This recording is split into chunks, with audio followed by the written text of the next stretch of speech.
Hello, I'm Dr. Chris Walton. Now in this short little video, I'm going to explain to you the only diet that you will ever need. Now that might sound like a grand claim considering how many different ways and types of eating there are, how many different experts telling you how to eat today, how many different belief systems there are about the way we should eat and what we should eat and what we shouldn't eat. So in this video, we're going to get right down to it because there is only one diet that you will ever need, and I'm going to explain it to you in this video and how you can find out what it is for you. If you like the video, click the like button, leave a little comment and consider subscribing. Thank you. Now, one of the first things to note is the diet and nutritional industry is a multi-trillion-dollar industry with, as I said, lots of conflicting advice, lots of experts, high fat, low fat, high carb, low carb, vegan, carnivore, high protein, low protein, you name it. And that's the problem. You can pick your type of diet from vegan on one hand. You can find all your PhDs that back the veganism way of eating, all the studies that make a very good case for it, very healthy case for it. And you think, veganism's the way to go. But then you can do the exact opposite end of the scale and you can pick the carnivore diet and you can pick all the PhDs that back it, all the research scientific studies that show how good it is for you. And you think, that's the way to go. Complete opposites and everything in the middle. So that's the problem with the industry first off. But the reality is there is only one diet and way to eat. And that's the diet that works for you. Not me, not anybody else, not any of your family members, not your spouse, your friends. It's what works for you. Every single one of us is biochemically individual and unique. So foods that work for me might not work for you and vice versa.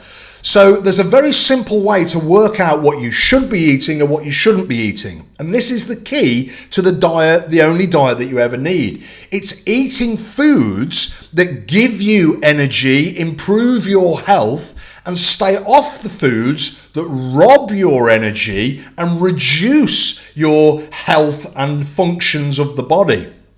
So these generally can be called food intolerances or food allergies. Now, if you've got a food allergy, you probably know about it because that can be serious things. Some people have, for example, peanut allergies where their throat swells up, and that can be a really life-threatening, serious situation. But I'm not necessarily talking about allergies as such, but food intolerances are a very underrated sort of area of nutrition that many people don't really think enough about. But food intolerances are a food or a beverage or something that we put into the body that the body doesn't really want. It finds it hard to digest, hard to metabolize, and the body doesn't really agree with us. And we've probably all experienced something like that. Probably most of us know a type of food that when we eat it, it doesn't make us feel so good. That could be an intolerance. Now, the common ones today are gluten, dairy, sugar, processed sugar. A lot of people are intolerant to these foods, and when they stay off them, they feel better. Food intolerances, like I say, are foods that your body doesn't really want. It doesn't agree with you. Maybe you get a bit of a bloaty stomach. Maybe you feel a bit lethargic. Maybe you get a bit of a cloudy head when you eat certain foods. Maybe you get a bit of acid reflux. Your stomach's not digesting that properly. For whatever reason, it's just how it is for you and your body. Well, all of those reactions create little inflammatory reactions in your body. They create an immune reaction, and the first part of that immune reaction is a little bit of inflammatory action in the body, in the tissues, in the cells, which happens because it doesn't want it. It's something it has to fight against to try and get rid of quickly because it's not suitable for our body type. Now, that's okay, that's what the body does. But if we do that on a regular basis, then we start to get, chronic little low-level inflammation through the body, and that's very unhealthy. That can turn into health issues, just constantly being lethargic, not having the energy we want, just constantly feeling, like I say, a little bit bloated, or the stomach just feeling a little bit out. And you know what it's like. If your stomach's out, it's not feeling good, nothing works properly. So these are very serious things, but again, they're very underrated. People tend not to think about them too much because most people are not that connected between the foods and drinks that they put into their body and how we feel mentally, physically, and emotionally. Which brings us on to this post-meal and snack test. So if you use this test, you can fine-tune the foods and drinks that work for you and keep off the foods and drinks that don't work for you, which will then increase your energy almost instantly and increase your health without doing anything. You're just fine-tuning what diet you need for you. So this is the way to do it. 1 hour after you've eaten a meal or a snack, you ask yourself, how do I feel now? Physically, have I got more energy than before the food?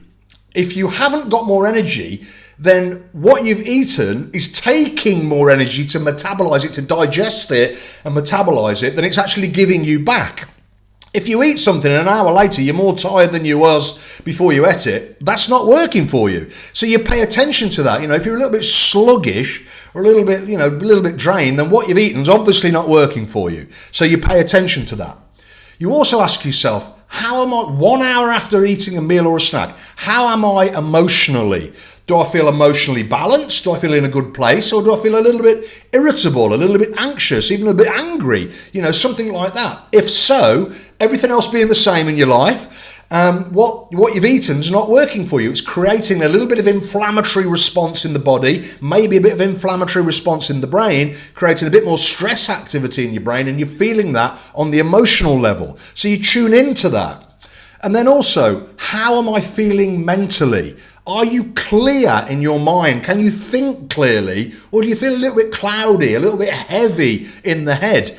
If so, again, what you've eaten an hour before isn't working for you. It's creating those inflammatory responses which are just dulling you and numbing you down in the mental level of our life.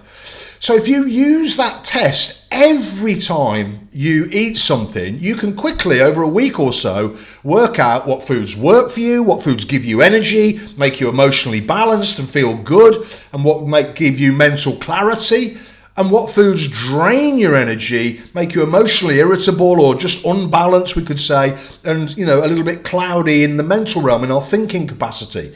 It doesn't take long, a week or two, and you can almost eradicate all of the foods that are no good for you and eat more of the foods that are good for you. That is the only diet you will ever need. You don't need to listen to all the 100,000 and million and one experts telling you about high cholesterol, low cholesterol, LDL, HDL, high fat, low fat, carbs, no carbs, vegan, carnivore. It becomes irrelevant. That becomes totally irrelevant. All that matters is that you're eating the foods that your body likes, that gives you energy and improves your health, and you're staying off the foods that rob your energy, make you unbalanced mentally and emotionally. So apply this post-meal and snack test to every main meal and snack that you have 1 hour after eating. How do you feel physically? Do you have more energy or less? How do you feel emotionally? Do you feel balanced, or do you feel a little bit irritable, a little bit unbalanced, a little bit anxious, something like that? How do you feel mentally? Are you clear of thought? Can you think clearly and think positively? Or do you feel a bit cloudy and a bit numb and a bit low in the mental realm? If so, what you've eaten hasn't worked for you. Be aware of that. Keep it out of your eating plan and see how you go. And I absolutely guarantee you, if you do this, you'll increase your energy and increase your health. That is the only diet you will ever need. If you like the video, click the like button, leave a little comment and consider subscribing. Thank you.